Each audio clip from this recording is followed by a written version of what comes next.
शहरातील नागरी सुविधांचा दर्जा उंचावण्यासाठी आणि नागरिकांना होणाऱ्या अडचणी कमी करण्याच्या दृष्टीनं सोलापूर महानगरपालिकेच्या विविध कामांची पालिका आयुक्त डॉक्टर सचिन ओंबासे यांनी पाहणी करून संबंधित अधिकाऱ्यांना आवश्यक त्या सूचना दिल्या।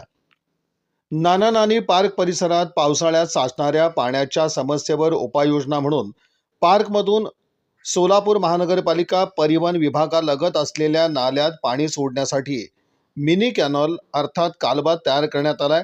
या माध्यमातून पार्क समोरील साचलेलं पाणी थेट नाल्यात सोडलं जाणार असून उद्यानात पाणी साचून लहान मुलं आणि ज्येष्ठ नागरिकांना होणारा त्रास टाळण्यावर भर देण्यात आला आहे।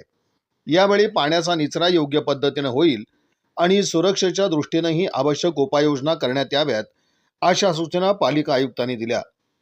तसंच लगतच्या टेनिस कोर्टची पाहणी करण्यात आली।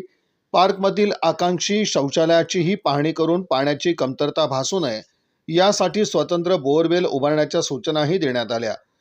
या पाहणी दौऱ्यावेळी सहाय्यक आयुक्त शशिकांत भोसले, मुख्य सफाई अधीक्षक अनिल चराटे, विभागीय अधिकारी राघवेंद्र गायधनकर, कनिष्ठ अभियंता लायका मनगोळी, चेतन प्रचंडे, उद्यान अधीक्षक कोमल काशीत, प्रभारी उद्यान अधीक्षक स्वप्नील सोलंकर, उद्यान सुपरवायझर सुहास शिंदे, सहाय्यक निरीक्षक दारफळे, मुख्य आरोग्य निरीक्षक नल्लाबंधू यांच्यासह अधिकारी कर्मचारी उपस्थित होते।